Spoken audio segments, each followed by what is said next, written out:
My mother taught me the importance of decorum, always offering an aperitif is the first duty of a gracious host.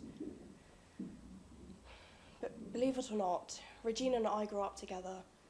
We were childhood best friends, inseparable.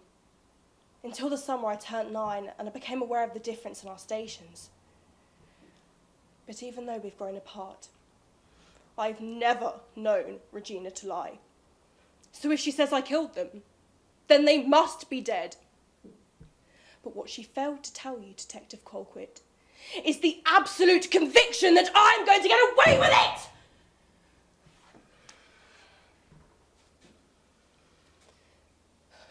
The Moth family owns the biggest brand of frozen foods across America. You'd be surprised about how much money can be made from one block of spinach at a time. So with this estate, and the house in Montauk, and the stocks and bonds left to me from my grandfather, my fortune could easily sustain a small country. But more importantly, I've been imbued by the light. I have seen the face of God, and he is staring at me from the mirror. I can think of nothing that can stop me now. Look, Doctor, you don't have to live with this. Alan's one patient to you, one out of many. He's my son.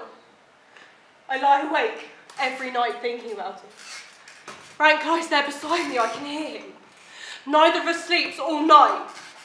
You come to us and say, who forbids television? Who's done what behind whose back as if we are criminals? Well, let me tell you something, we are not criminals. We've done nothing wrong. We loved Alan. We gave him the best love that we could. All right, we quarrelled sometimes, all parents quarrel. We made it up.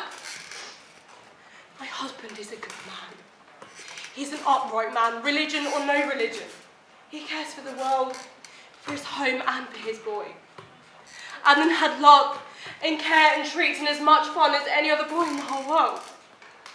I know about loveless homes. I was a teacher. Our home wasn't loveless. I know about privacy too. Not invading a child's privacy. All right, Frank may be at fault there. He digs into him too much, but nothing in excess. He's not a bully. No, Doctor. Whatever's happened has happened because of Alan. Alan is himself. Every soul is itself. If you added up everything we ever did to him from the first day on earth to this, you wouldn't find why he did this terrible thing. Because that's him. The worst thing to ever happen to me was on Christmas. God, it was so horrible. It was Christmas Eve, and I was 9 years old. And me and Mum, we were decorating the tree, waiting for Dad to come home from work. A few hours went by, and he still wasn't home, so Mum called the office. No answer. Christmas Day came and went, and he still wasn't home, so the police began a search. 4 or 5 days went by, and me and Mum, we couldn't eat, we couldn't sleep. Everything was falling apart. It was snowing outside, and the house was freezing, so I went to go and turn on the fire. And that's when I noticed the smell. The firemen came and broke down the chimney. Me and Mum were expecting them to pull out a dead cat or a bird. But it was my dad. He was dressed in a Father Christmas suit. He was climbing down the chimney on Christmas Eve. His arms were loaded with presents.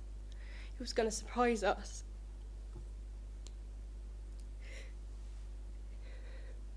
He slipped and broke his neck. He died instantly. And that's how I found out there was no Father Christmas.